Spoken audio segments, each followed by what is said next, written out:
Siembra Televisión, compañía anónima, no se hace responsable por los comentarios y opiniones emitidas en el siguiente espacio, los cuales son de absoluta y única responsabilidad del moderador, productor o público participante de dicho espacio.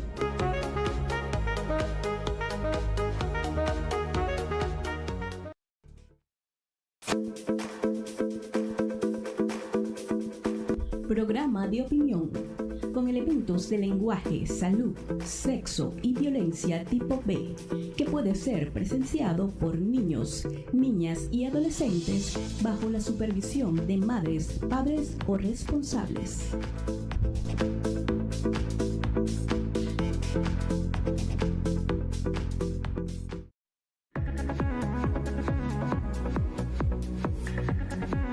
Siga con Salud y Municipio. Siembra TV, más cerca de ti.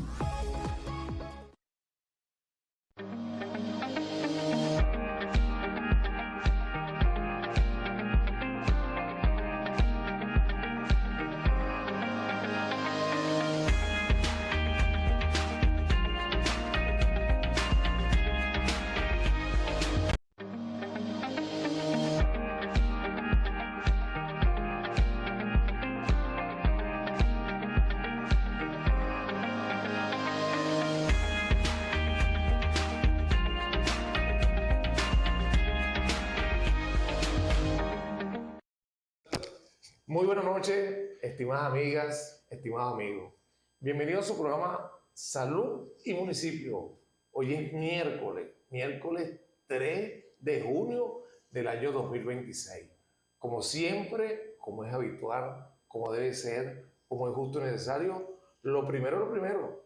Y lo primero es darle gracias a Dios, nuestro gran arquitecto del universo, por darnos salud y por darnos un día más de vida. Y a ustedes, gracias. Mil gracias por permitirnos entrar a sus hogares. Este programa Salud y Municipio llega a usted gracias a la señal de Siembra TV, su canal, el canal preferido de toda la televisora regional. Gracias a su presidente, el doctor Pedro Luque. En la gerencia general, el licenciado Ángel Requena. En el control máster y sonido, Ángel Ochoa. Y en la producción y conducción, quien tiene un inmenso placer de trabajar para ustedes, como siempre, Douglas González, certificado de locución 47130 de la Universidad Central de Venezuela. Gracias a la unidad oftalmológica Doña Ana. La unidad oftalmológica Doña Ana está ubicada en la calle Sucre, cruce con Bolívar y calle Rocio, con un extraordinario equipo de médicos oftalmólogos coordinado y dirigido por nuestro colega, amigo y hermano, el doctor José Samir Iscanda. Unidad oftalmológica Doña Ana, para ver bien y verse bien. Hoy tenemos un programa pero muy especial, de verdad que es un programa que nos llena de mucha alegría, de mucho entusiasmo, porque vamos a tener un conversatorio, vamos a conversar con un colega, con un amigo que hace muchos años lo conocemos, lo admiramos, lo conocimos, bueno, en mi pregrado de la Universidad de Carabobo, Núcleo Armorita, en el Hospital Central de Maracay, cuando yo estaba haciendo el pregrado, el doctor, bueno, y ya lo nombramos una vez, el doctor Nucho Luis Fantasía Payota. Aquí lo tenemos, bienvenido, doctor. Muchas gracias, Douglas. Bienvenido. Gracias. Lo conocimos, ya él venía egresado de la Universidad Lisandro Alvarado de Barquisimeto, Estado Lara, como médico cirujano, y estaba haciendo su posgrado de medicina interna en el Hospital Central de Maracay. Posteriormente que hace su posgrado de medicina interna en el mismo Hospital Central de Maracay, también hace su posgrado de terapia intensiva. Posteriormente a ese posgrado se viene a nuestro querido San Juan de los Morros, a nuestro Hospital Israel Barça, y junto al doctor Pérez García fundan el equipo de terapia, nuestra primera terapia del Hospital Israel Barça, y donde cultivó una gran amistad no solamente con el gremio médico, sino con los diferentes gremios de la salud y con los pacientes. Hoy hemos recibido muchos de colegas felicitando, contentos de saber que están acá El doctor está ahora en el municipio de Zamora, de Villa de Cura, Estado Aragua, donde ejerce no solamente la medicina, sino que también ejerce la locución, porque el doctor Nucho Fantasía es también colega locutor egresado de la Universidad Central de Venezuela, mucho más antes que nosotros, que fuimos la primera promoción de acá del estado Guárico. El doctor la hizo en Maracay.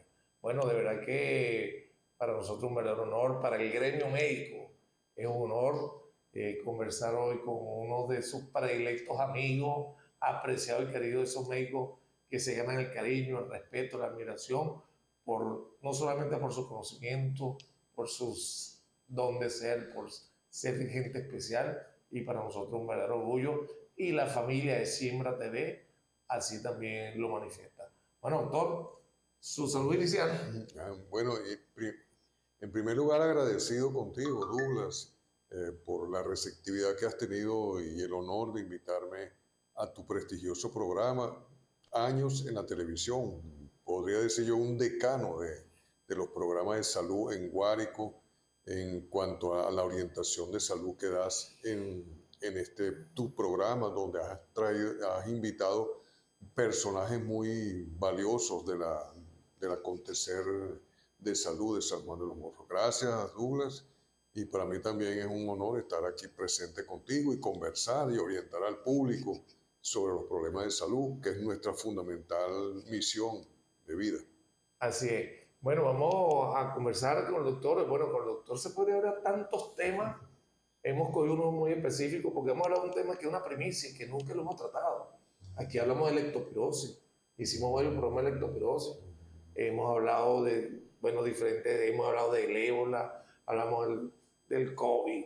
Todas las enfermedades aquí le hemos tratado, gracias a Dios, pues, sí. Pero hoy vamos a tratar un tema importantísimo de la primicia, y el programa Salud y Municipio, el programa decano de la salud en la televisora regional, y es el que marca la pauta.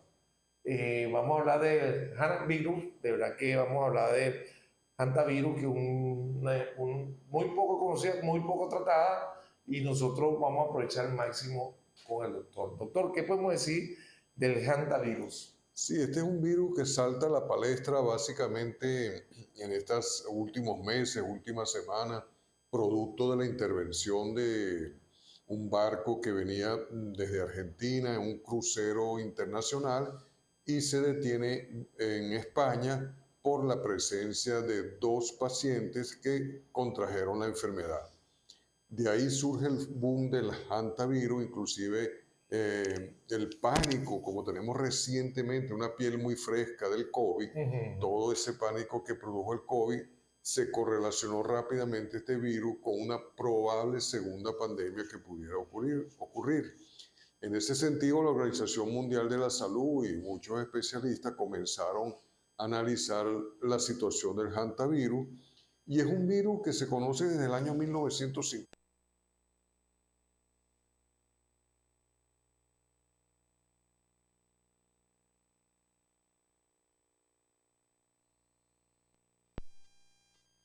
Muchos fallecidos en una zona específica muy cercana a un río. Y luego la ciencia, que era un virus que se le colocó el nombre de hantavirus, porque el río cercano donde ocurrió tiene ese nombre, Hanta. Ahora, los estudios dicen que es un virus que es transmitido básicamente por los roedores, y es un virus que no solamente se ha localizado en China, sino que también se ha localizado en Sudamérica y se ha localizado inclusive en Norteamérica. Pero se ha circunscrito mucho más a los sitios, Douglas, donde se encuentran siembra de arroz, donde se siembra de caña, donde proliferan los roedores. Es correcto. Porque los roedores transmiten el virus. ¿Cómo lo transmiten? A través de su orina, a través de las heces o a través de la saliva. Es la forma como ellos eliminan el virus. Ahora, lo peligroso que tiene este virus, Douglas, a comparación con el virus del COVID, porque el virus del COVID era altamente sensible a las temperaturas. El virus del COVID, cuando salía por un estornudo, por una tos, no resistía a las temperaturas. En cambio, este virus sí, este virus tiene capacidad de resistir altas temperaturas y no por minutos, a veces por días completos, 3 días, 3 semanas, dependiendo del sitio donde se encuentre. ¿Y por qué este virus resiste la temperatura? Porque tiene la capacidad de forrarse de una capa lipídica que toma del mismo roedor y se rodea de esa capa lipídica, y cuando el roedor deposita el virus, él queda en esa superficie cubierta por esa capa lipídica, depositado o bien sea en las heces, o bien sea en la orina, o en el producto de la saliva del roedor. Ahora, ¿cómo se transmite al humano? Tú dirías, bueno, si está ahí, ese se transmite al humano básicamente porque en esos sitios donde existe la caña de azúcar, donde existe el arroz, los obreros, los trabajadores que tienden a limpiar galpones que están abandonados, al levantar el polvo, probablemente levanten el polvo donde hay unas heces de un roedor, y ese virus comienza por vía de aerolización, penetrar por la nariz, o si tú te contaminaste la mano y te la llevas a la boca, o te introduces los dedos dentro de la nariz, ahí adquiere el virus. Correcto. Bueno, estamos conversando con el doctor Nucho Luis Fantasía Payota, médico internista, intensivista, locutor también profesional, y con un tema que para nosotros es una primicia y por primera vez lo estamos tratando y estamos aprendiendo con él, que es lo importante. ¿Qué podemos hablar de los síntomas una vez que la persona se contamina? ¿Cuáles son los síntomas específicos que Sí, una vez que el virus entra en el organismo, a través de esta capa lipídica, logra penetrar al organismo, y esta misma capa lipídica le da esa capacidad de viajar desde lo que es las vías aéreas superiores a las vías aéreas inferiores.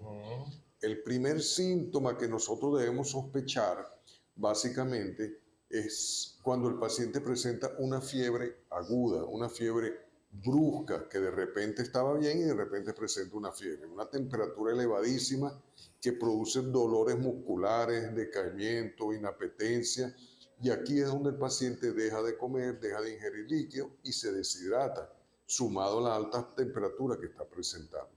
Lo peligroso de este virus, Douglas, es cuando llega a la vía respiratoria, porque una vez que él se ubica en la vía respiratoria, produce desastre en la vía respiratoria. Produce lo que se llama, que nosotros en terapia intensiva es una de las enfermedades que más miedo le tenemos, en el sentido de la alta mortalidad que tiene, que es el síndrome de distrés respiratorio del adulto. Es un paciente que tiene que ser sometido a ventilación mecánica, con monitoreo hemodinámico, con monitoreo respiratorio, y entonces hay que evitar que ese virus se aloje en los pulmones, porque una vez que se aloja en los pulmones, produce daño en los alvéolos, produce todo un proceso inflamatorio alveolar que lo lleva al síndrome de distrés respiratorio del adulto. Sí, bueno, ya abierto la participación, el 0424-331-421, ya estamos recibiendo mensajería. Por aquí, buenas noches, doctor Douglas, excelente programa, saludo al doctor Fantasía. El virus antivirus es transmitido únicamente por la rata. Lismar Rodríguez, del Casco Central. Sí, básicamente el roedor transmite el virus.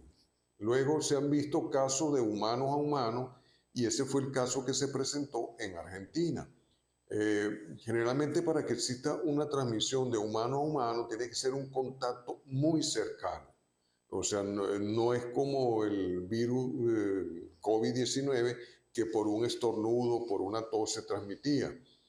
Tiene que haber un contacto muy cercano, en un sitio muy que el paciente y las demás personas que se contaminan estén ubicados, así como ocurrió en el barco, en un camarote, encerrado. De esa forma se logra transmitir de humano a humano. Por eso es que este caso produjo mucha alarma, porque básicamente se transmite de roedor a humano. Pero se presentó este caso de transmisión que se detectó, que fue en Argentina. El paciente se incorpora al crucero, y una vez que el crucero comienza a entrar en aguas europeas, que comienza a presentar los síntomas, es detenido en España, donde toda la tripulación del barco es colocada en cuarentena para prevenir otras transmisiones. correcto. Bueno, seguimos abiertos a la participación. Buenas noches, doctor Douglas. Excelente programa. Ese virus es lo mismo que la leptospirosis. Soy Rosángela Pérez de La Morera, estudiante de medicina. Saludos y excelente programa. Gracias, Rosángela. Saludos a la gente en La Morera. Saludos.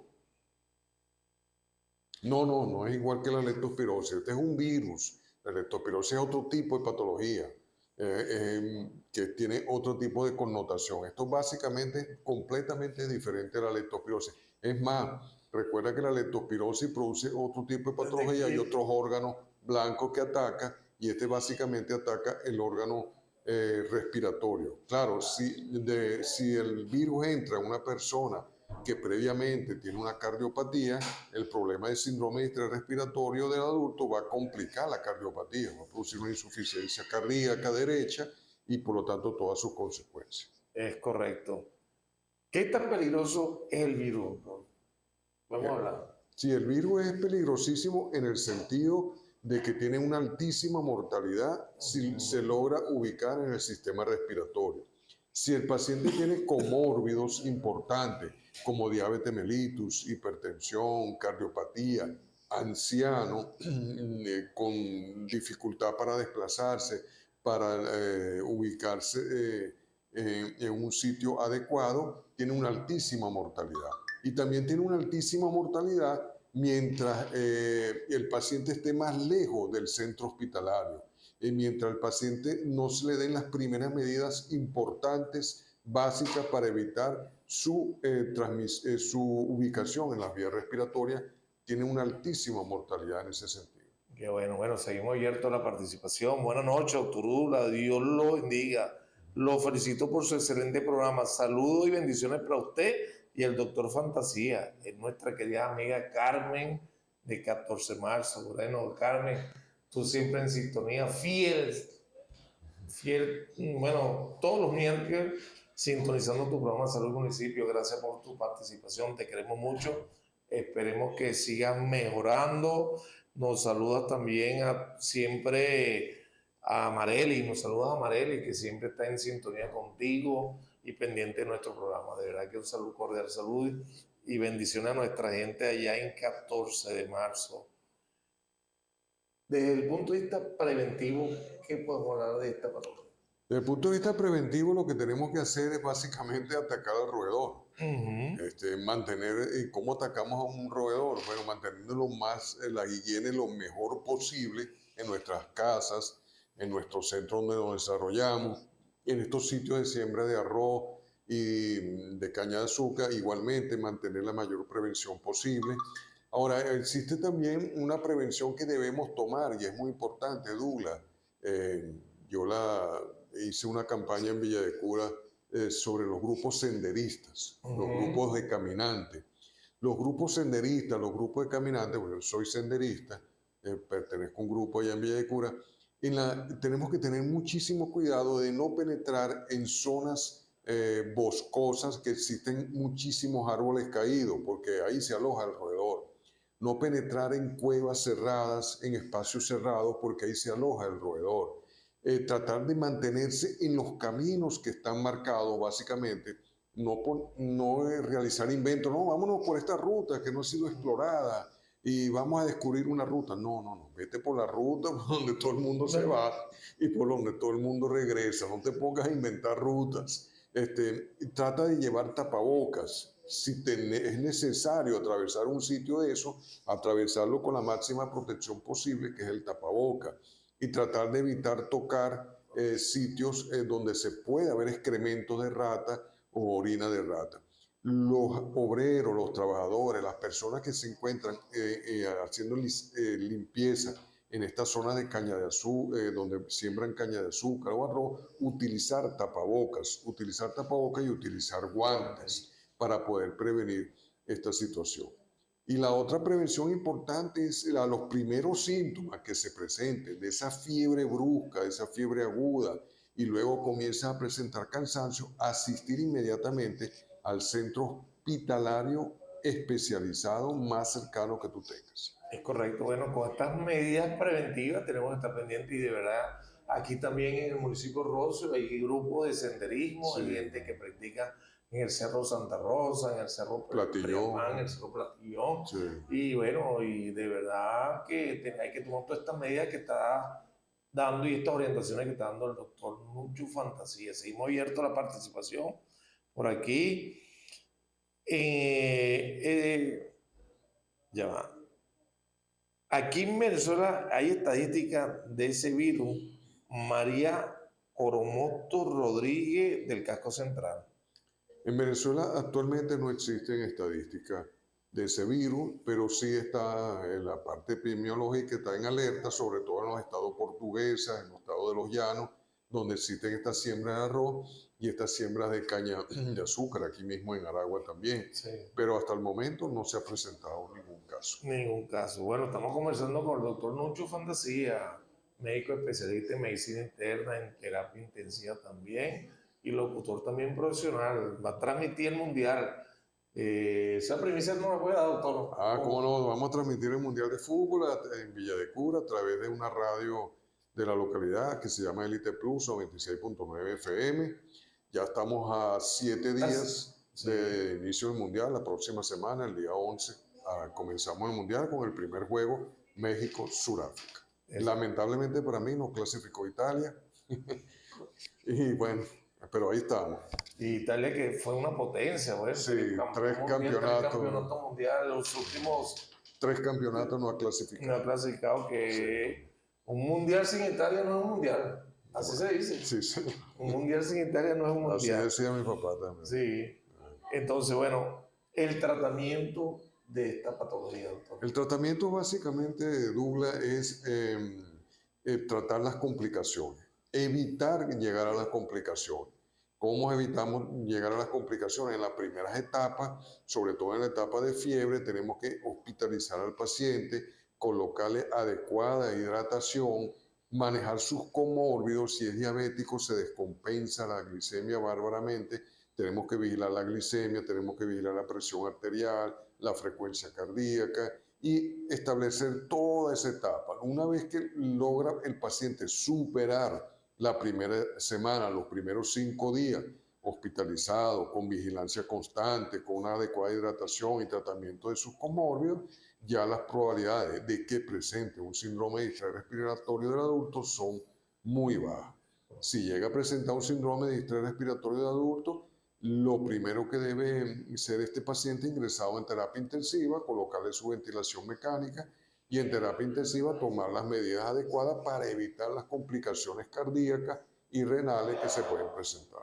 Bueno, importantísimo. Bueno, es un tema que para nosotros es una primicia y por ustedes también, por eso nos alegramos que sea en nuestro programa de salud municipal donde estemos hablando de esta patología. De verdad que la conocí una vez que me comuniqué con el doctor Nucho, nos comunicamos en Edu, vamos a hablar del hantavirus, de tantos temas que te escogió el hantavirus por la importancia y el desconocimiento que hay. Sí. El llamado a nosotros los médicos, sobre todo esos médicos de choque, esos médicos que están en los ambulatorios, fíjense, áreas rurales. Esta es una patología que tiene cierta prevalencia en las áreas rurales, sí. En zonas donde se siembra el arroz, zonas donde se siembra la caña de azúcar, se cultiva, donde se almacena, donde hay prevalencia de esos vectores, esos roedores. Sí. El llamado a los médicos, que es el alerta. A veces tratamos, una simple fiebre, a veces para su casa, y no escudriñamos la historia básica. Claro, también existe, estos muchachos que están en los medios rurales deben documentarse sobre estos virus y realizar las pruebas de laboratorio. Hay pruebas de laboratorio que nos pueden orientar hacia qué es lo que está sucediendo. Básicamente es importante realizarle una hematología al paciente para ver si hay hemoconcentración, realizarle una velocidad de sedimentación globular, un PCR que nos indica cómo está la parte sistémica de la persona. Y algo muy importante, cualquier paciente que presente fiebre, que presente alteraciones de las plaquetas y conjuntamente con las alteraciones de la plaqueta presenten alargamiento de lo que es el PT y el PTT, bueno, muchachos, corran y manden ese paciente para el hospital. Es correcto, fíjate, es importantísimo estas orientaciones, muchachos. que son nuestros médicos de choque en los dispensarios, en los ambulatorios y en los mismos hospitales tipo 1, esos hospitales donde llega esos pacientes, bueno, directo, vamos a mandarlo y bien referido. Es un paciente que debe estar manejado por un equipo de especialistas y siempre con la sospecha en la referencia.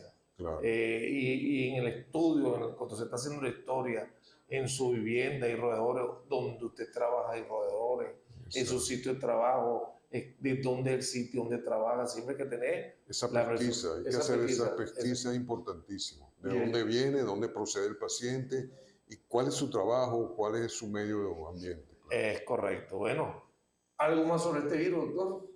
Estar alerta y tomar las medidas preventivas. Todo es prevención, Douglas. Tanto lo vimos en la pandemia del COVID, como en otras pandemias, y en esta es prevención. Básicamente prevención, tener los cuidados adecuados.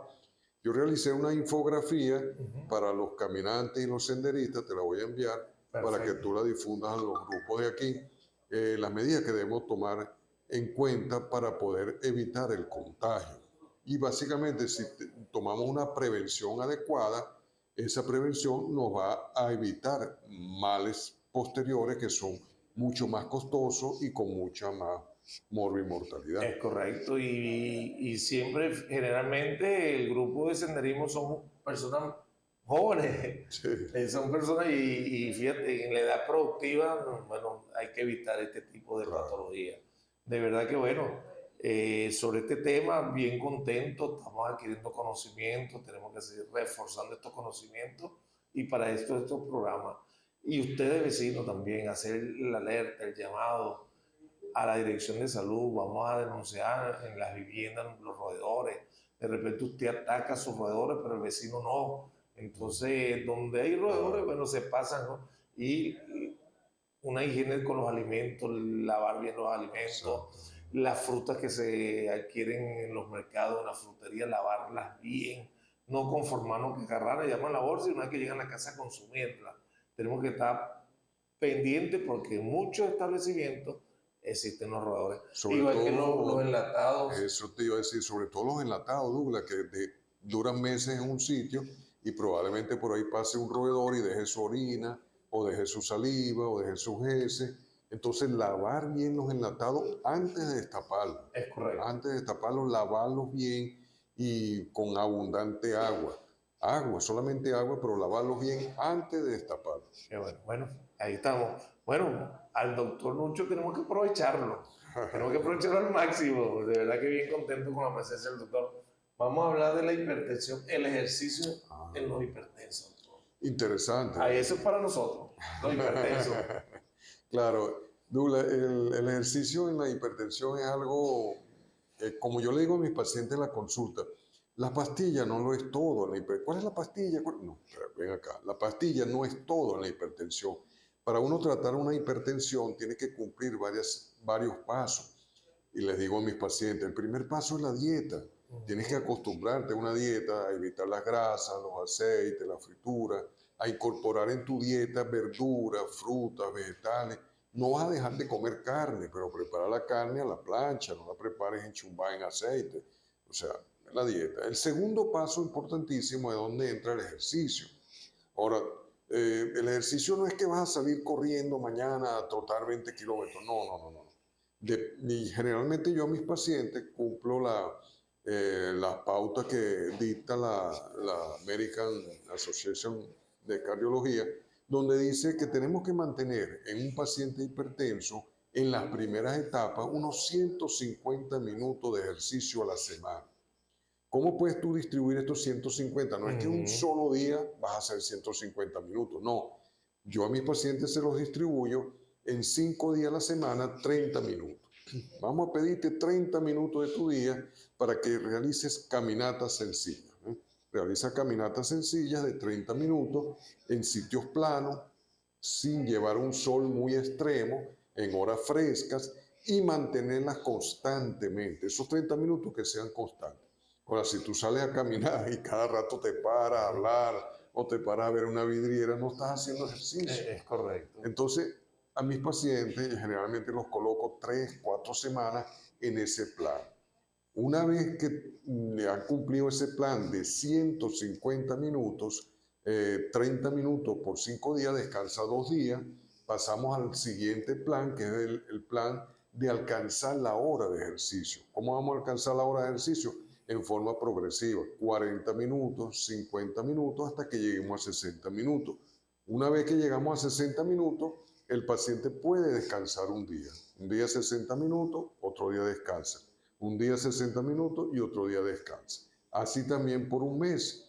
Y luego vamos a comenzar con los ejercicios un poco más intensos, que puede ser caminata más larga, puede ser trote. Ahí sí vamos a incorporar subidas, vamos a incorporar bajadas, pero siempre chequeando previamente cómo está la parte cardiovascular, Douglas, cómo está ese corazón, cómo está la presión arterial.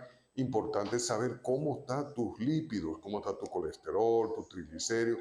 Y no solamente el colesterol y el triglicérido, Douglas, porque hoy en día se le está dando más importancia a las fracciones, a la fracción HDL y a la fracción LDL, más que al colesterol total. Entonces, hoy en día es un error, no, es que para ahorrarme unos reales, pero ¿te vas a ahorrar unos reales en qué? Que después sale más caro. Después sale más caro. Y la cifra de colesterol total no me dice nada si no tengo el HDL y no tengo el LDL. Entonces es importante las fracciones del colesterol para poder evaluar. Y lo que yo siempre digo, hay muchos pacientes, Douglas, que llegan a la consulta, ¿no?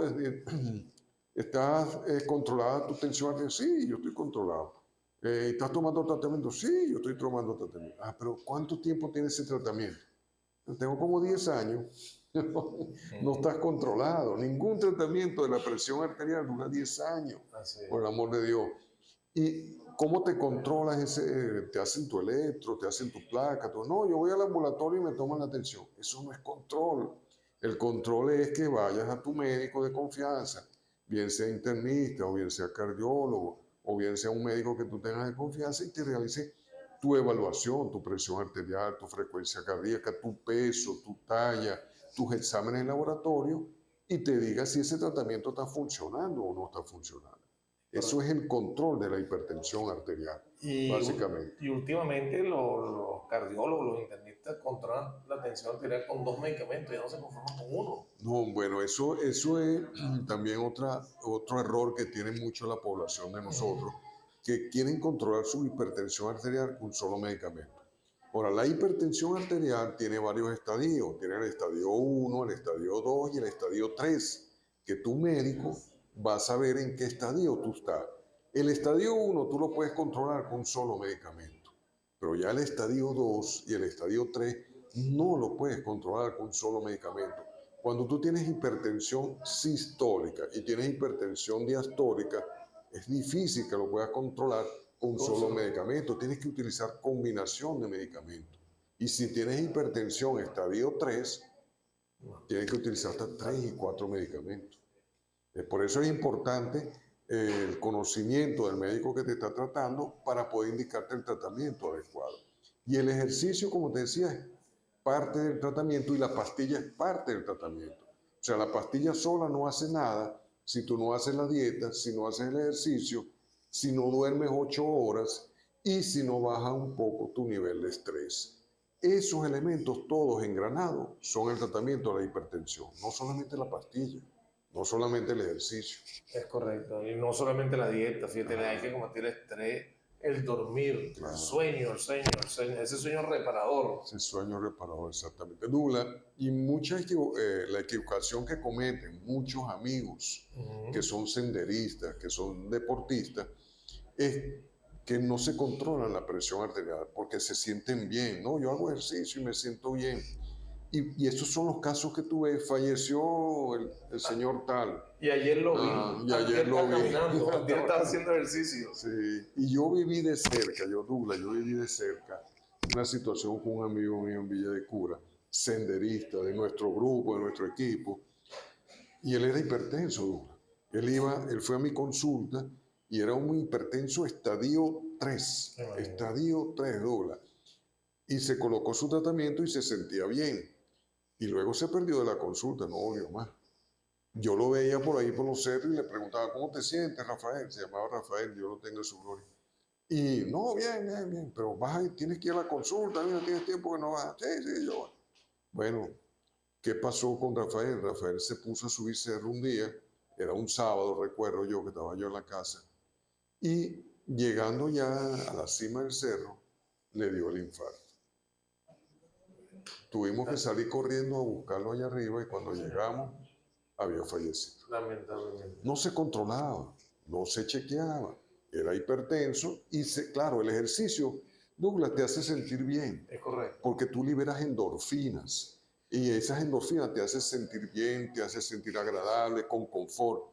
Pero por ese bienestar no implica que tengas la presión bien, que tengas el corazón bien y que tengas las otras cosas bien. Es verdad. Tiene que ser todo un conjunto. Por eso yo invito a los que hacen senderismo, a los que hacen trote, a todos estos muchachos que hacen ejercicio, que se chequeen. Es un chequeo para ellos, entonces si actividad y que sea el médico que te diga si estás apto para hacer las actividades. Exactamente. El corazón músculo también, la exigencia muscular y todo eso hace que de una u otra forma, sí. Por aquí, buenas noches, doctor González, excelente programa, saludos al doctor. Es cierto, los pacientes con hipertensión hay que indicarles ejercicio y cuál tipo sería el indicado. Bueno, el doctor ya manifestó, él tiene una rutina, él tiene una norma, él comienza con de 150 minutos los primeros 5 días de la semana. Semanal dividido en 30 minutos por 5 días, por un mes más o menos. Y luego progresivamente va. Es correcto. Por aquí, buenas noches, doctor Douglas, excelente programa. Saludos al doctor Fantasía, años sin verlo. Ajá. En los actuales momentos se habla mucho de realizar ejercicio de fuerza de pesa. ¿Será más beneficioso que caminar o trotar o nadar? No, lo que pasa es que los ejercicios de pesa, el caminar solamente, son complementarios. Tanto el ejercicio de pesa isométrico, eso te aumenta la masa muscular, produce un aumento de volumen muscular. Y el ejercicio de la parte de caminata, dependiendo del tipo de ejercicio que tú realizas, si realizas caminata, si realizas senderismo, vas a desarrollar musculatura también, pero básicamente la musculatura de la pantorrilla y del muslo. También vas a desarrollar capacidad pulmonar y capacidad cardiovascular. Y el ejercicio que hacemos de pesa, que hacemos en los gimnasios, eso va indicado a un tipo específico de músculo que tú quieras desarrollar, bien sea los bíceps, los tríceps, el tórax, los glúteos, etc. Pero son complementarios, no es hacer solamente gimnasio sin caminata y no hacer puramente caminata sin gimnasio, son complementarios. Hay que combinarlo, por aquí seguimos abiertos a la participación. Buenas noches, doctor Douglas, excelente programa. El ejercicio, la alimentación, sus cambios de hábito y el estilo de vida, ¿será posible que la hipertensión sea reversible? Maribel Figuera de Los Naranjos. Saludos, Maribel. Bueno, Maribel, fíjate, eso es importante lo que tú preguntas porque, y es la pregunta que hacen muchos pacientes en la consulta, yo llegaré un momento a dejar las pastillas y no ser hipertenso. Eso depende de muchos factores. Si estamos en un paciente, Douglas, obeso, sedentario, estadio 1, sin compromiso cardíaco, y este paciente comienza a bajar de peso, a su peso ideal, comienza a hacer ejercicio, comienza a tomar el tratamiento, yo he visto pacientes, y está descrito, que en estadio 1 tú puedes llegar a suspender el tratamiento porque el paciente ha logrado su peso ideal, porque el paciente ha dejado el sedentarismo, ha dejado el cigarrillo, ha suspendido el alcohol y ha mejorado muchos factores en su vida para luego poder revertir este caso. Pero si ya el paciente está en estadio 2, estadio 3, difícilmente puede revertirse la hipertensión. Lo que hay que tratar, es lo que yo le digo a mis pacientes, estás en un estadio 2, tómate el tratamiento, vamos a hacer todo el tratamiento para evitar que pases al estadio 3, pero de que ahí regreses al estadio 1 es difícil. Mantente en el estadio 2 y te va a ir bien. No avances en el estadio 3, porque ya en el estadio 3 hay complicaciones renales, respiratorias, cerebrales, etcétera, etcétera, etcétera. Entonces, básicamente es eso, tratar de ver en qué estadio está y mantenerte en ese estadio como tal. Yo tuve un paciente una vez, Douglas, que él era corredor todavía lo es, corredor de 42K en Caracas, y abogado. Y él fue a la consulta porque durante las carreras se mareaba, esto, lo otro, para acá, para allá. No lograba nunca completar las carreras. Le hicimos todos los estudios y detectamos que era hipertenso estadio 1. Entonces yo le coloqué tratamiento, le colocamos tratamiento y le dijimos no dejes el tratamiento, no dejes el ejercicio ni dejes la carrera. No, tengo una próxima carrera, voy a ir, pum, pam. No, antes de ir, ven a consulta, yo te controlo y vas a ir a la... Bueno, después el abogado llegó súper contento, porque había rendido la carrera excelentemente. Cumplió la meta, ¿verdad? Cumplió la meta, ¿por qué? Porque se controló la tensión. Claro. La tensión no lo dejaba avanzar. La tensión lo cansaba, le daba taquicardia, le daba mareo. Una vez que él controló su presión arterial, pudo desarrollar toda y en este paciente le fui bajando la dosis poco a poco, hasta que se la suspendí. Claro, él mantuvo su rutina de ejercicio, su rutina de dieta y se mantiene bien. Qué bueno, esa es la idea. Bueno, hay que ponerse en buenas manos, hay que ponerse en manos de los especialistas. No a automedicarnos, y mucho menos, mira, que a mi vecino le fue bien con esta pastilla, que a mi vecina le fue bien con esta otra pastilla, y eso pasa frecuentemente. Sí. Por aquí, bueno, seguimos abiertos a la participación. Doctor, en las edades de la hipertensión arterial, hemos visto jóvenes que son hipertensos. El último programa que tuvimos con el doctor, Juan Bautista Escobar, al cual le mandamos un cordial saludo de el doctor Escobar nos habló de que a veces ni los pediatras le toman atención a los niños. Tenemos que hacer énfasis en que la hipertensión arterial es una patología que puede afectar a niños, a adolescentes, a jóvenes, adultos jóvenes, como a los de la tercera edad, no una enfermedad exclusiva de la tercera edad. Ese mensaje, esa orientación. Lo que tú dices, Douglas, es muy cierto. Y lo estaba comentando en estos días con mi señora, que ella es pediatra, y ella está alarmada, porque ella sí toma la atención, ella sí le toma la atención a los muchachos. Está alarmada de la cantidad de muchachos que presentan cifras tensionales elevadas. Y sobre todo, Douglas, ella lo dice en la literatura también, en estos niños que son obesos, que estamos teniendo una generación ahorita de sedentarios que solamente el televisor, el juego, el teléfono, etcétera, y dejan de hacer, no era la época de nosotros. Es correcto. Jugábamos pelota en la calle, trompos, metras, papagayos, corríamos tras el cometa, subíamos árboles, bajábamos árboles, sí. Y bueno, se ha perdido un poco. Entonces, en estos pacientes, en esta generación joven, obesa, sedentaria, que consumen carbohidratos en grandes cantidades, que presentan ya alteraciones, tienen ya lo que se llama el síndrome metabólico, siendo tan jóvenes, ha visto hipertensión arterial. Yo recuerdo, y le decía a mi señora, vamos a buscar el Cecil de cuando yo estudiaba, el libro de medicina interna cuando yo estudiaba. Cuando nosotros estudiábamos, el Cecil de medicina interna decía la hipertensión arterial es exclusiva de personas o pacientes mayores de 50 años. Eso ya tú buscas el Cecil actual, de actualmente, y la epidemiología ha cambiado completamente. Sí. Allá en edades jóvenes, como tú dices, en primaria, quinto grado, sexto grado. Es más, ya hizo un despistaje en quinto y sexto grado, y el porcentaje de pacientes hipertensos, Lula, que consiguió, increíble. Entonces ahí es donde viene la educación a los padres y a los representantes de estos niños en orientarlos en cuanto a su comida y en cuanto a su actividad física para prevenir eso. Sobre todo, Douglas, es importante, si el papá y la mamá de este muchacho son hipertensos, este muchacho tiene más del 50% de probabilidad de ser hipertenso.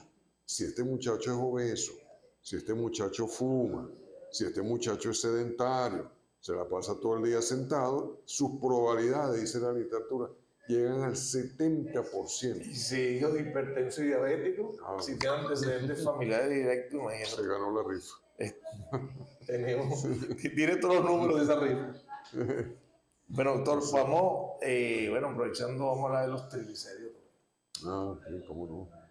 Bueno, ya tocamos un poco cuando hablamos del colesterol. Ok. Exacto. Los triglicéridos, igual que el colesterol, son grasas.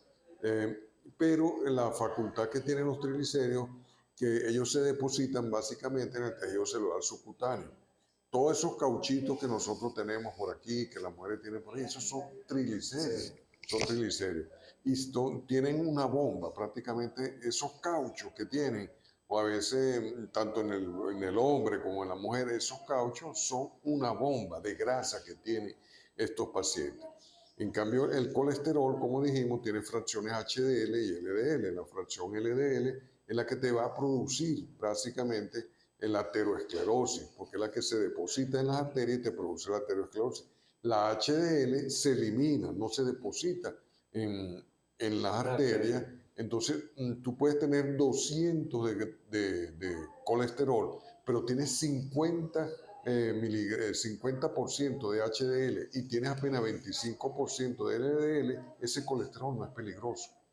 Pero si tú tienes 200 de colesterol y tienes 150 de LDL y tienes 40 de HDL, ese colesterol es peligroso.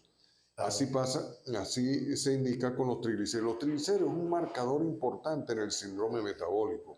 Douglas, cuando estos triglicéridos aumentan en exceso, toda esa grasa que se está produciendo se va hacia la gluconeogénesis y esto va a la producción de glucosa. Entonces aumenta la producción de glucosa, aumenta la resistencia a la insulina por la misma obesidad y estamos ante un paciente probablemente diabético que ahora, en estos momentos, así como las últimas actualizaciones de hipertensión arterial han cambiado las cifras para diagnosticar hipertensión, igualmente en las cifras para diagnosticar diabetes han cambiado. Un paciente que se te presenta en la consulta con 200 de glicemia en ayuna ya prácticamente es diabético. ¿Bien?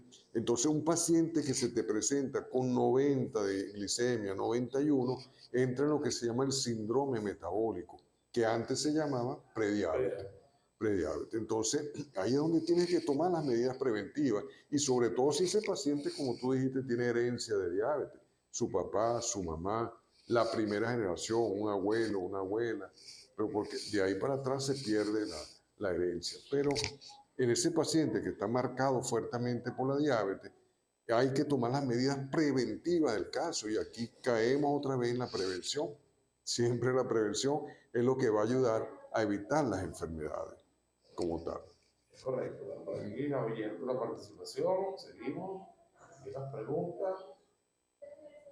Los triglicéridos elevados es mayor a 150. Esto se debe solo a las grasas, harina o azúcar. Juan Carlos Páez del Casco Central. Sí, bueno, tiene mucha razón el participante. Generalmente el consumo de harinas refinadas, de azúcares refinados y también de grasa tiende a aumentar el triglicérido. Sobre todo el azúcar refinada, Douglas, ese azúcar que le echamos cuando tomamos tomando café en la calle, ponen una bolsita de azúcar. Ese azúcar refinado contribuye a lo que se llama el hígado graso, contribuye altísimamente el hígado graso. Claro, entonces tú ves qué productos fabrican con ese azúcar. Bueno, todos esos dulces que venden en la panadería, las tortas. Ahora, la idea es, entonces, ¿qué como, doctor? ¿Qué hago? No, la idea no es quitarte completamente la torta, no es quitarte el dulce. La idea es que no abuses. O sea, si te lo comes una vez a la semana, 2 veces a la semana, o tú te ganas, como yo le digo a mis pacientes, gánate esa torta a mis pacientes diabéticos. Claro. Gánate esa torta que te vas a comer el sábado, gánate. ¿Cómo me lo voy a ganar, doctor? Entonces yo le digo, bueno, ¿sabes lo que vas a hacer? Vas a salir a caminar. El sábado tienes el cumpleaños, el viernes vas a salir a caminar y me vas a caminar 1 hora, 2 horas para que tu metabolismo pueda consumir la torta que te va a comer. Yo recuerdo que siempre preparaba pasticho, un pasticho sabroso. ¿No? Yo me levantaba en la mañana y mi mamá decía, ¿dónde vas, hijo? Me voy a ganar el pasticho que vas a hacer, mamá. Entonces me iba a caminar, caminaba como 10 kilómetros. Cuando me sentaba a comer al mediodía, no, tranquilo, me gané mi pasticho. Qué bueno, ya disfrutarlo. Ya disfrutar. Disfrutado por la madre. Sí, y más hecho por la madre. Bueno, por aquí buenas noches. ¿Hay algún componente hereditario en estas hormonas? Pero ¿Cuáles hormonas? No digo más nada de las hormonas, se cortó el mensaje. Por ahí está. Cuando hablamos, doctor, ante hacer cualquier tipo de ejercicio, lo ideal es ponernos en manos. Primero, ese perfil 20. Vamos a realizar ese perfil 20, vamos a contar nuestra hemoglobina, vamos a contar nuestro hematocrito, vamos a contar nuestra glicemia, vamos a contar nuestro colesterol, nuestros triglicéridos, nuestra urea, nuestra creatinina, las transaminasas, cómo está el hígado, y ponernos en manos del paciente. Porque otra cosa, doctor, está de moda, que bueno, voy a ponerme fit, me voy a poner el cuerpo chévere, voy y voy al gimnasio. Y en el gimnasio te agarra un preparador que de verdad a lo mejor son de esos preparadores, pero no han hecho el estudio fisiopatológico y no tienen ciertos conocimientos y crean y maltratan y han lesionado a los pacientes, por decir los pacientes o a los usuarios. Sí, es importante lo que tú dices, Douglas, porque muchos como van al gimnasio y ven al entrenador con músculos pectorales. Yo me quiero poner así. Entonces, sí. Y eso no lo vas a lograr en una semana, 2 semanas. Entonces, claro, el ejercicio, el sobre ejercicio puede lesionar al músculo, como tú dices, puede producir fisura muscular, puede producir desgarro muscular, puede lesionar articulaciones de rodilla o de hombro, dependiendo del ejercicio que estás realizando. Por eso es importante. Y otra cosa que es muy importante, si tú vas a hacer ejercicio, realízate tu chequeo previamente, porque con tu médico de confianza, para saber si tienes hipertensión, para saber cómo está el corazón, si ese corazón tiene suficiente capacidad de tolerar el ejercicio que vas a hacer, una rayos X de tora, un examen pulmonar, claro, el electrocardiograma para ver si hay arritmia. Muchas veces tú no sientes la arritmia, no sientes nada y en el electro te sale. Yo he tenido pacientes, wow, ¿cómo le digo yo a este paciente que tiene arritmia?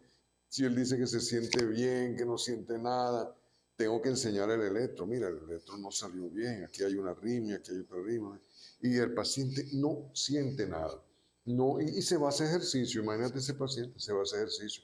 Se va a subir un cerro, se va a trotar y le da una arritmia, pues es un paciente que tiene más predisposición al infarto, ese paciente, que otro paciente normal que no tenga arritmia. Por eso que es importantísimo esa decisión de iniciar el ejercicio, como tú dices, ir acompañado de los exámenes de laboratorio más el chequeo adecuado. Y acaba de ocurrir ahorita, yo tengo un gran amigo, mi gran amigo, ingeniero, a raíz de que yo no me sentí muy bien estos días, estuvimos hablando de andar para el cardiólogo, andar para la mía, lo invité, lo convencí, fue, cuando fue, bueno, llegó con una crisis hipertensiva. Sí.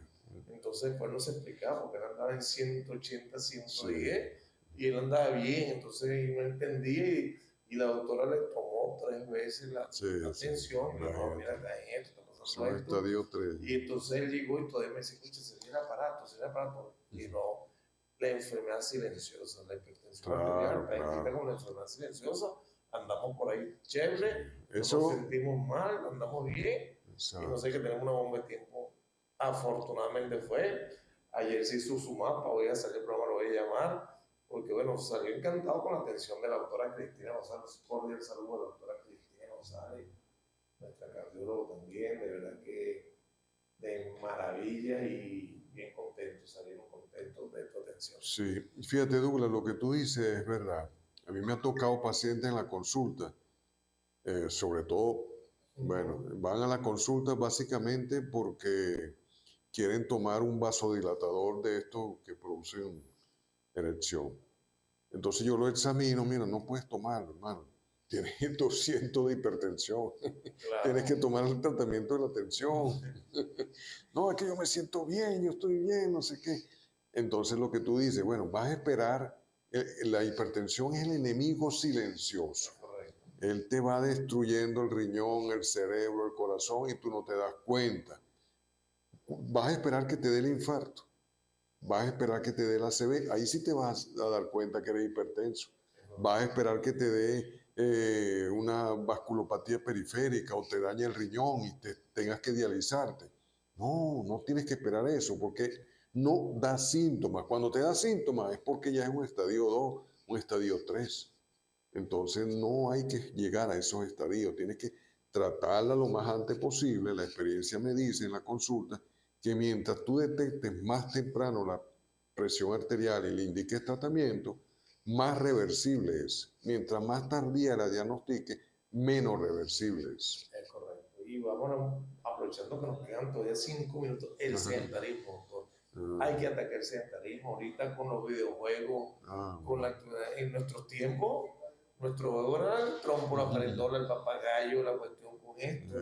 Ya los muchachos no quieren hacer deporte.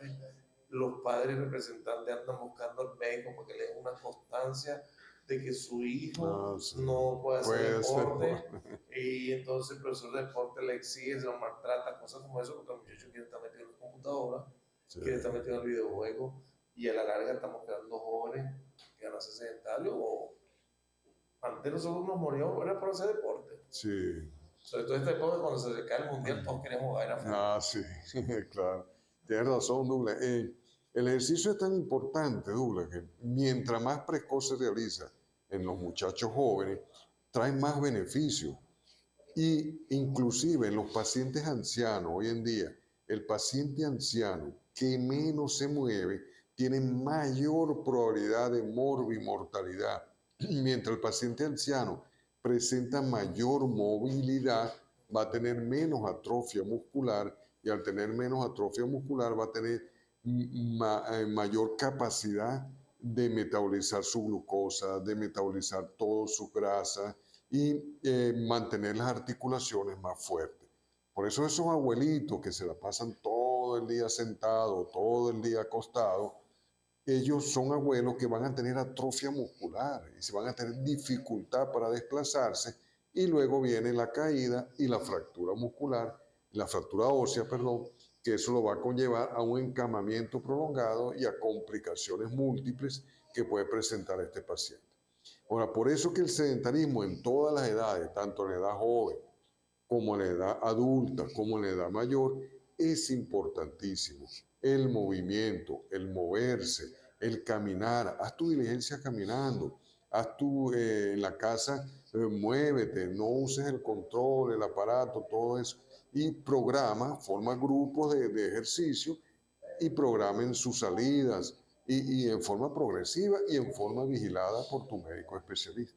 Es correcto. Bueno, y antes de terminar el programa, va a comenzar el mundial, estamos a pocos minutos, vamos, doctor, tenemos que aprovecharlo en todo. Pronóstico, el mundial sea aquí en América, el mundial sea para Europa, sea para Asia. Mire, leyendo todos estos días, porque como tú dices, viene el mundial, yo casi la mayoría de las personas dan de favorito a Portugal o a Francia, Brasil, Argentina. Pero viendo la situación, hay dos naciones muy importantes y que vienen despuntando muy fuerte, que son Noruega. Noruega es el único equipo que clasificó con una diferencia de goles de más 36. Más 36. Y eliminó a Italia. Para dolor, eliminó a Italia y le produjo hasta 6 goles a Italia. Pero es una máquina de hacer goles. Ahí donde está Eric Haaland, Solov, el centrocampista que ahorita no recuerdo. Ok, no puede, de repente no llega a la final, pero Noruega va a dar la sorpresa. El otro equipo que yo creo que sí va a llegar a la final y va a llegar con Portugal es Países Bajos. Yo creo que la final puede ser Portugal, Países Bajos. Y Noruega ahí de tercer lugar, porque Noruega tiene una generación de jugadores increíble en estos momentos. Unos muchachos que juegan en el Manchester City, que juegan en el Atlético de Madrid, que juegan por toda Europa y en todos los equipos han destacado. Ese es mi pronóstico. Entonces este mundial va a romper el esquema. Sí, ya está rompiendo el esquema porque son 48 equipos. Sí. Primera vez que hay 16avos de final. Nunca había 16. Y se va a jugar en 3 países diferentes. Y se va a jugar en 3 países diferentes, exactamente. México, Primera vez. Estados Unidos Y Canadá, exactamente. Ahora, lo que yo estoy en contra de este mundial, que hay países clasificados, por lo menos Guinea. Guinea en el ranking mundial de fútbol está en el puesto 82. Por debajo de otros países, hasta Venezuela. Venezuela está en el ranking mundial 40. de 49. Correcto. Y, o sea, a un puntico de pasar al mundial. Italia está en el ranking 12 y no está en el mundial. Y está uno que está en el 89. O sea, son las cosas de la FIFA que uno no entiende. Es correcto. Entonces, bueno, fíjate, el doctor nos está dando ese pronóstico que es interesante. Fíjate, España, fíjate, que países como España, bueno, Argentina, nosotros aquí, latinos, Brasil, Argentina, los tenemos ahí. Claro. Colombia, tenemos mucha fe en Colombia, doctor. Claro, Colombia tiene un jugador muy bueno que es Luis Díaz, que es un jugadorazo increíble. Tiene bastante probabilidades, pero no lo veo más allá de un cuarto de final a Colombia. Este mundial es la despedida de Messi y de Ronaldo. La despedida exactamente de Messi, de Ronaldo, también está del arquero mexicano Ochoa, está del croata Modric, Sí, también se va Modric y otros jugadores. Bueno, fíjate, este mundial nos trae muchas expectativas. Bueno, y el doctor, especialista en la materia, va a tener la dicha de narrar desde el municipio de Zamora, de Villaycura, el mundial. Vamos a hacer nosotros nuestro enlace, vamos a hablar con el doctor Pedro Luque, la posibilidad de enlazarnos, de que Siembra TV también, los permisos. Siempre hay que manejar ciertas cosas legales, pero nos gustaría también enlazar. Aquí está el doctor que sabe mucho de fútbol también, el doctor Gerardo Picón. Ah, sí, Gerardo Picón, un saludo, claro. Gerardo de él, junto a Teléfono Sande y a Cinto Sande, narran mucho juego de fútbol y él era el comentarista. Bueno, ya llegamos a la hora, doctor, estamos sobre la hora. Para mí ha sido un verdadero honor este conversatorio con usted, doctor. Igual. Queda abierta una nueva invitación. ¿Cómo no? Siempre a la orden. El término de la distancia lo permita. ¿Cómo no? El doctor Nucho, como dijimos, de tantos temas, tantas materias que podemos hablar, nos comprometemos a volverlo a invitar. El gremio médico de temprano está recibiendo mensajes de alegría. Qué bueno que va el doctor Fantasía, me lo saluda. Le mando saludos a la doctora Arge, a la doctora Mildred Ocando, el doctor Escobar, la doctora Sandra, un grupo de colegas que le mandamos saludos a través del grupo que tenemos. Igualmente. Y se lo hacemos llegar. Bueno, doctor, de verdad que gracias a usted. Honor. Vamos a la orden. Invitado permanente. Va a ser nuestro cada vez que él pueda, que se llegue hasta acá, hasta San Juan de Morro. Está viviendo en el municipio de Zamora de Villaycura, querido, apreciado por el gremio médico, recordado en el hospital Ronald Barça, en las clínicas, en los pacientes. Y bueno, para nosotros ha sido un verdadero honor. Siguen llegando los mensajes. Ha sido un verdadero honor compartir con el doctor Nucho Luis Fantasía Cayón. Que tengan todos una feliz bendecida noche. Lo invitamos para el próximo miércoles 10, a un nuevo programa de salud y municipio. Como siempre, recordando que Dios premia la constancia, Dios premia la perseverancia. Que tengan todos una feliz bendecida noche. Este programa llegó a usted gracias a la señal de Siembra TV, su canal, gracias al doctor Pedro Luque, su presidente, gracias al licenciado Ángel Requena en la dirección general, gracias a Ángel Ochoa, el control máster, y para mí ha sido un verdadero honor compartir con ustedes. Nos vemos para el próximo miércoles en un nuevo programa de salud y municipio. Que tengan toda una feliz y bendecida noche.